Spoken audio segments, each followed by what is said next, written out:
इस सदी का सबसे बड़ा प्रश्न। भैया अभी नीट में तो 75 डेज ही बाकी है, क्या मैं अभी से पूरा पढ़ना स्टार्ट करूं तो मेरा सिलेक्शन हो जाएगा? क्या मैं 600 प्लस स्कोर कर पाऊंगा? क्या मैं गवर्नमेंट सीट सिक्योर कर पाऊंगा? तो आज के इस वीडियो में इन्हीं सब चीजों के बारे में हम डिस्कस करेंगे। हम ये देखेंगे कि क्या 75 डेज में नीट को फोड़ा जा सकता है, और हाँ अगर फोड़ा जा सकता है तो कैसे। तो यार इस वीडियो को आप एंड तक देखना। मैंने इस वीडियो में सारे ऐसे इंपॉर्टेंट पॉइंट्स कवर किए हैं जो कि आपको लास्ट के 75 डेज में ध्यान रखने हैं, जिससे आप अपना बेस्ट दे पाएं। तो वीडियो अच्छा लगे तो अभी ही इस वीडियो को लाइक कर देना, चैनल को सब्सक्राइब कर देना और अपने दोस्तों के साथ शेयर भी कर देना, ऐसे ही जेन्युइन और रियल लाइफ एप्लीकेबल टिप्स के लिए। हाँ, एक और चीज मैं आपको क्लियर कर दूं कि इस वीडियो में आपको ये बताऊंगा कि ओवरऑल आपको क्या ध्यान रखना है। देखो, फिजिक्स कैसे पढ़ना है, केमिस्ट्री कैसे पढ़ना है, बायोलॉजी कैसे पढ़ना है, ये आप सबको पता है और पढ़ना ही पड़ता है, वो भी आपको पता है। लेकिन इसके अलावा भी कुछ और ऐसी चीजें होती है जो ज्यादातर लोग इग्नोर करते हैं, और आज के इस वीडियो में हम इसी चीजों के बारे में डिस्कस करेंगे। तो बिना किसी देरी के लेट्स गेट स्टार्टेड। सो देखिए, क्या लास्ट के 75 डेज में नीट फोड़ा जा सकता है?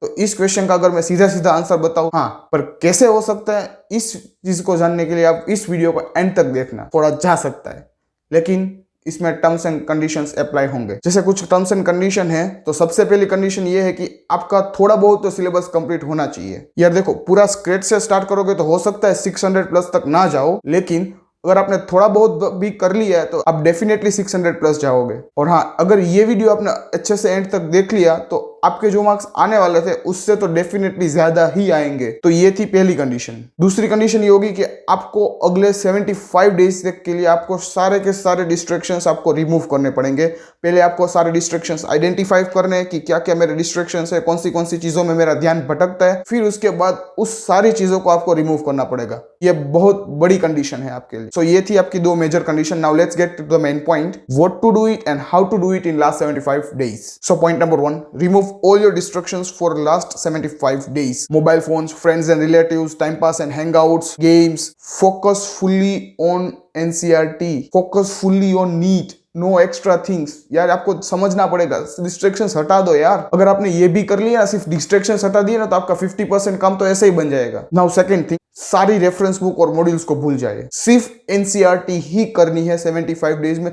आपने अभी तक जो भी रेफरेंस बुक की है, जो भी आपने अलग से क्वेश्चन बैंक की है, सब चीज भूल जाइए। सिर्फ और सिर्फ एनसीईआरटी ही करनी है। कि देखो 70 से 80% क्वेश्चन एनसीईआरटी में से आते हैं। हम वो 20 के 30% सॉल्व करने के लिए हम पूरा का पूरा टाइम उस रेफरेंस बुक और मॉड्यूल्स को दे देते हैं। हमें ऐसा नहीं करना है। आपको थोड़ा समझदार बनना है, सिर्फ एनसीईआरटी पे फोकस करना है। ये बहुत ही जेन्युइन एडवाइस में दे रहा हूं। अगर आप अभी रेफरेंस बुक पे फॉलो कर रहे हो तो आप बहुत बड़ी गलती कर रहे हैं। अभी समझ जाओ, आपके पास टाइम है, आप एनसीईआरटी पे फोकस कर लो, एनसीईआरटी को अच्छे से कर लो। आप ये मत सोचो कि अगर एनसीईआरटी के बाहर का क्वेश्चन आया तो नहीं आएगा। मैं आपको गारंटी देता हूं एनसीईआरटी में से ही क्वेश्चन आएगा। हमें पता है कि 70 से 80% क्वेश्चन सिर्फ एनसीईआरटी में से ही आते हैं, लेकिन ना जाने हम क्यों दूसरे रेफरेंस बुक के पीछे भागते रहते हैं। देखो, अगर आपको कोई दिक्कत है कंसेप्ट में, या फिर ऐसा कोई लगता है कि आप डाउट है, तो आप रेफरेंस बुक को देखने के बजाय आप डायरेक्ट फैकल्टी के पास जाइए, सर के पास जाइए, सर से पूछे कि आप मुझे ये सिखाओ, ये मुझे नहीं आता है, मुझे याद नहीं रहता है, ठीक है। और हाँ, एनसीईआरटी के साथ साथ आपको अगर कोई रेफरेंस बुक करनी है या फिर एमसीक्यू प्रैक्टिस करनी है तो सिर्फ और सिर्फ पीवाईक्यूज पे ही फोकस करें।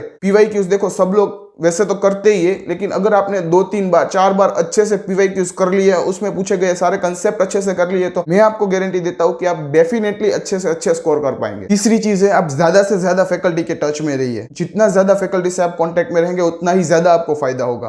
देखो, कुछ चीजें ऐसी होती है कि फैकल्टी क्लास में नहीं बता सकते क्योंकि सारे बच्चे सेम नहीं होते, ठीक है। लेकिन अगर आप उनके पास डाउट लेके जाते हैं तो वो ऐसी टिप्स या फिर ऐसी ट्रिक्स कई बता देते हैं जो क्लास में नहीं बताए थे। जैसे देखो, फॉर एग्जांपल आपको अगर डी ब्लॉक के एलिमेंट्स का नाम याद नहीं रहता या फिर उसके एटॉमिक नंबर याद नहीं रहते, तो आप सर से जाके पूछिए। ऐसे बिना पूछे तो नहीं होगा ना, तो आप सर से जाके पूछिए कि सर मुझे ये याद नहीं रहता। देखो, डाउट सिर्फ वो नहीं होता कि जो हमें सॉल्व नहीं होता, डाउट वो भी होता है कि हमें याद क्यों नहीं रहे। तो भी आप फैकल्टी से पूछे, क्योंकि फैकल्टी इस फॉर्म से गुजर चुके हैं, उनको पता है कि कैसे सॉल्व करना है, कैसे याद रखना है, ठीक है। तो आप मेन पॉइंट होगा कि आप फैकल्टी से जितना कॉन्टेक्ट बना के रखे उतना रखे, आपको ज्यादा फायदा होगा। चौथी चीज होगी कंसिस्टेंसी। जो हो जाए, जैसे भी हो जाए, कंसिस्टेंसी हमें छोड़नी नहीं है। अगर आपने सेट कर रखा है कि डेली के 10 घंटे पढ़ेंगे, तो चाहे जो हो जाए, बवंडर आ जाए, अर्थक्वेक आ जाए, जो आ जाए, पढ़ना तो 10 घंटे है ही, ठीक है। There will be no second option, remember this thing. Daily आपका शेड्यूल फिक्स होना चाहिए कि सुबह से शाम तक आपको कितने घंटे क्या पढ़ना है। फिर यार पूरा हो या ना हो वो आपकी चीज नहीं है, लेकिन शेड्यूल आपका फिक्स होना चाहिए कि मैं ये करूंगा। अगर आपने 60 to 70% भी शेड्यूल फॉलो कर लिया ना, तो आप जो पहले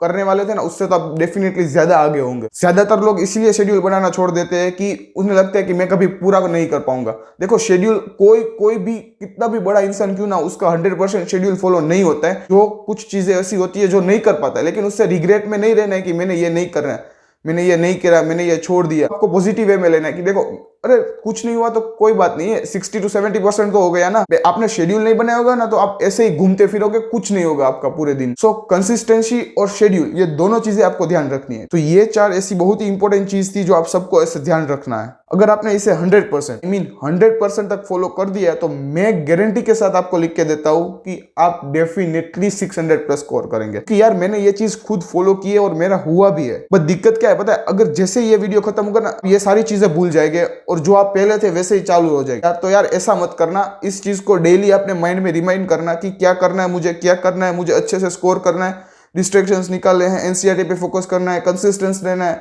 तो ये सारी चीजें आपको डेली अपने आप को रिमाइंड करानी पड़ती है, अपने आप को ट्रैक पे लाना पड़ता है। तो बस यही था आज के इस वीडियो में। अगर आपको ये वीडियो अच्छा लगा हो तो इस चैनल को सब्सक्राइब कर देना। मिलते हैं जल्दी नेक्स्ट वीडियो में। Thank you so much for watching, bye.